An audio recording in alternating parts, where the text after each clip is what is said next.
اعوذ باللہ من الشیطان الرجیم، بسم اللہ الرحمن الرحیم۔ نبی صلی اللہ علیہ وسلم کے محبوب ہونے کی وجوہات۔ انسان حسن و جمال سے محبت کرتا ہے اور اللہ تعالیٰ نے نبی صلی اللہ علیہ وسلم کو کائنات میں سب سے زیادہ حسن اور جمال عطا فرمایا ہے۔ امام بخاری اپنی سند کے ساتھ روایت کرتے ہیں، حضرت برا رضی اللہ عنہ بیان کرتے ہیں کہ رسول اللہ صلی اللہ علیہ وسلم کا چہرہ تمام لوگوں سے زیادہ حسین تھا۔ حضرت کعب بن مالک رضی اللہ عنہ غزوہ تبوک سے تخلف کی حدیث بیان کر رہے تھے۔ انہوں نے کہا، میں نے رسول اللہ صلی اللہ علیہ وسلم کو سلام کیا۔ اس وقت آپ کا چہرہ خوشی سے چمک رہا تھا، اور جب رسول اللہ صلی اللہ علیہ وسلم کسی بات سے خوش ہوتے تو آپ کا چہرہ اس طرح روشن ہو جاتا جیسے وہ چاند کا ٹکڑا ہو۔ امام ترمذی روایت کرتے ہیں، حضرت جابر بن سمرہ رضی اللہ عنہ بیان کرتے ہیں کہ میں نے رسول اللہ صلی اللہ علیہ وسلم کو ایک رات دیکھا جب بادل نہیں تھے۔ آپ نے سرخ حلہ پہنا ہوا تھا۔ میں کبھی آپ کی طرف دیکھتا اور کبھی چاند کی طرف۔ بلا شبہ آپ میرے نزدیک چاند سے زیادہ حسین تھے۔ انسان علم و حکمت سے محبت کرتا ہے، اور اللہ تعالیٰ نے نبی صلی اللہ علیہ وسلم کو کائنات میں سب سے زیادہ علم عطا فرمایا ہے، کیونکہ اللہ تعالیٰ نے تمام مخلوق کو جو علم دیا اس کے متعلق فرمایا، اور تمہیں جو علم دیا گیا ہے وہ تھوڑا ہی ہے، اور نبی صلی اللہ علیہ وسلم کو جو علم عطا کیا ہے اس کے متعلق فرمایا، اور اللہ تعالیٰ نے آپ کو ان تمام چیزوں کا علم دے دیا جن کو آپ پہلے نہیں جانتے تھے، اور اللہ کا آپ پر فضل عظیم ہے۔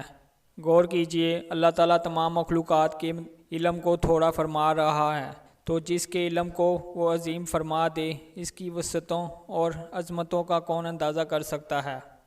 بعض لوگ داد و دہش اور جود و سخا سے محبت کرتے ہیں، اور رسول اللہ صلی اللہ علیہ وسلم نے اس قدر سخاوت کی کہ اللہ تعالیٰ نے فرمایا، اور نہ آپ اپنے ہاتھ کو پوری طرح کھول دیں۔ انسان زہد و تقوی اور عبادت و ریاضت سے محبت کرتا ہے، اور رسول اللہ صلی اللہ علیہ وسلم نے اس قدر عبادت کی کہ اللہ تعالیٰ نے فرمایا، اے چادر لپیٹنے والے محبوب، رات کو نماز میں تھوڑا قیام کیا کریں۔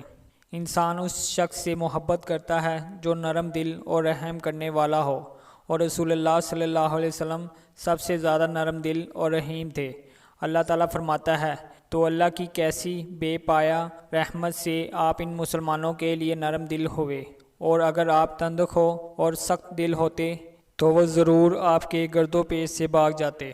بے شک تمہارے پاس تم میں سے ایک عظمت والے رسول تشریف لائے، ان پر تمہارا مشقت میں پڑنا سخت گراں ہے، وہ تمہاری بھلائی بہت چاہنے والے ہیں، اور مومنوں پر بہت شفیق اور رحیم ہیں۔ انسان اس سے محبت کرتا ہے جس کے اخلاق اچھے ہوں، اور بد خلق سے متنفر ہوتا ہے، اور رسول اللہ صلی اللہ علیہ وسلم کے اخلاق سب سے اچھے تھے۔ اللہ تعالیٰ ارشاد فرماتا ہے، اور بلا شبہ آپ عظیم خلق پر فائز ہیں۔ انسان کو جس سے علم اور ادب حاصل ہو اس سے محبت کرتا ہے، اور رسول اللہ صلی اللہ علیہ وسلم مومنوں کو تعلیم دیتے تھے اور ان کا تزکیہ کرتے تھے۔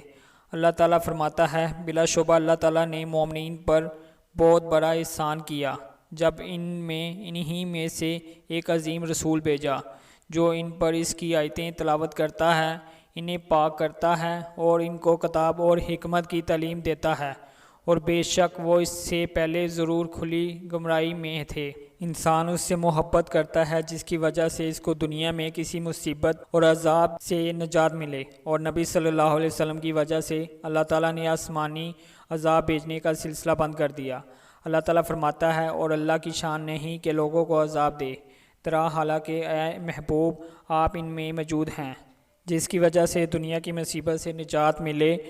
جب انسان اس سے محبت کرتا ہے تو اس سے محبت کرنا زیادہ لائق ہے، جس کی وجہ سے اس کو آخرت کی مصیبت اور عذاب سے نجات ملے، اور آخرت میں جب ہیبت الہی سے تمام انبیاء اور رسل خوف زدہ ہوں گے، جب کوئی کسی کے کام نہیں آئے گا، سب نفسی نفسی کہہ رہے ہوں گے، اس وقت صرف نبی صلی اللہ علیہ وسلم کام آئیں گے، اور اللہ تعالیٰ سے شفاعت کر کے لوگوں کو مصیبت سے چھڑائیں گے اور جنت میں داخل کریں گے۔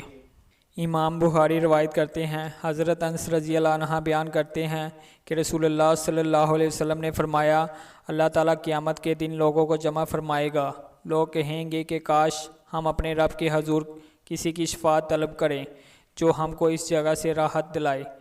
پھر وہ حضرت آدم کے پاس آئیں گے اور کہیں گے کہ آپ کو اللہ تعالیٰ نے اپنے دست قدرت سے پیدا کیا ہے اور آپ میں اپنی پسندیدہ روح پھونکی اور فرشتوں کو حکم دیا کہ وہ آپ کو سجدہ کریں، آپ ہمارے رب کے حضور شفاعت کیجیے۔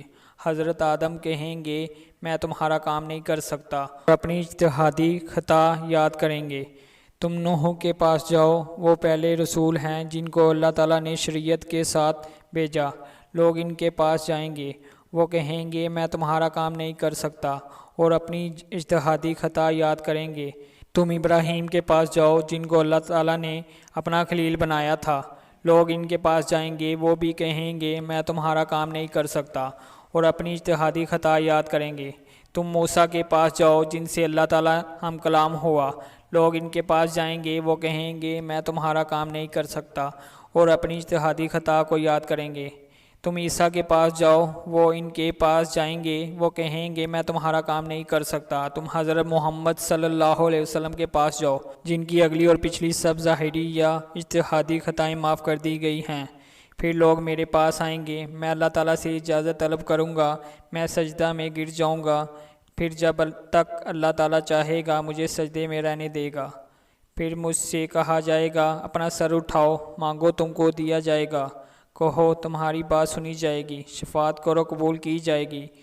پھر اپنا سر اٹھاؤں گا، پھر میں اپنے رب کی ان کلمات کے ساتھ حمد کروں گا جو وہ مجھے تعلیم دے گا، پھر میں شفاعت کروں گا، پھر میرے لیے ایک حد مقرر کی جائے گی، میں اس حد کے مطابق لوگوں کو جہنم سے نکال کر جنت میں داخل کروں گا، پھر میں دوبارہ سجدہ کروں گا، پھر تیسری بار یا چوتھی بار فرمایا حتیٰ کہ جہنم میں صرف وہ لوگ رہ جائیں گے جن کا جہنم سے نکلنا از روئے قرآن منع ہے، یعنی جن لوگوں کے لیے جہنم میں خلوت ہے اور یہ کفار ہیں۔ اللہ اکبر۔ وہ جب منظر ہوگا لوگ حیران ہوں گے، رسول اللہ صلی اللہ علیہ وسلم کے سجدہ کرتے ہی کیسے انقلاب آ گیا۔ وہ خدائے قہار جو کسی کے منائے مان نہیں رہا تھا، کسی سے راضی نہیں ہو رہا تھا، وہ اب مصطفیٰ صلی اللہ علیہ وسلم کو راضی کر رہا ہے۔ انسان اس سے محبت کرتا ہے جو اس پر احسان کرے، اور رسول اللہ صلی اللہ علیہ وسلم نے جو نوع انسانیت پر عموماً اور مسلمانوں پر خصوصاً احسان کیے ہیں ان کو کون شمار کر سکتا ہے۔ لوگ بے تحاشا جہنم کی طرف بھاگ رہے تھے، آپ ان کو پکڑ پکڑ کر جہنم سے جنت کی طرف لائے، پتھر کھا کر، گالیاں سن کر ان جفا کیشوں کو دائمی نعمتوں کی طرف بلاتے رہے، دنیا میں نیکی کے ساتھ جینے اور حق کی راہ میں مرنے کا چلن سکھاتے رہے، جن کی تعلیم و تربیت نے کایا پلٹ دی، بت پرستوں کو بت شکن، راہ زنوں کو رہنما اور عصیہ شاروں کو رشک قدسیہ بنا دیا۔ تو اگر تم جمال سے محبت کرتے ہو تو ان جیسا کوئی جمیل نہیں، اور اگر کمال سے محبت کرتے ہو تو ان جیسا کسی میں کمال نہیں۔ وہ ایسے باکمال ہیں کہ اللہ تعالیٰ نے سلسلہ تخلیق نبوت کو ان پر ختم کر دیا، اور اگر احسان کرنے والے سے محبت کرتے ہو تو وہ محسن عظیم ہے۔ دنیا کی نعمت ہو یا آخرت کی نعمت ہو، ہر نعمت ان کے ذریعہ اور ان کے وسیلے سے ملتی ہے۔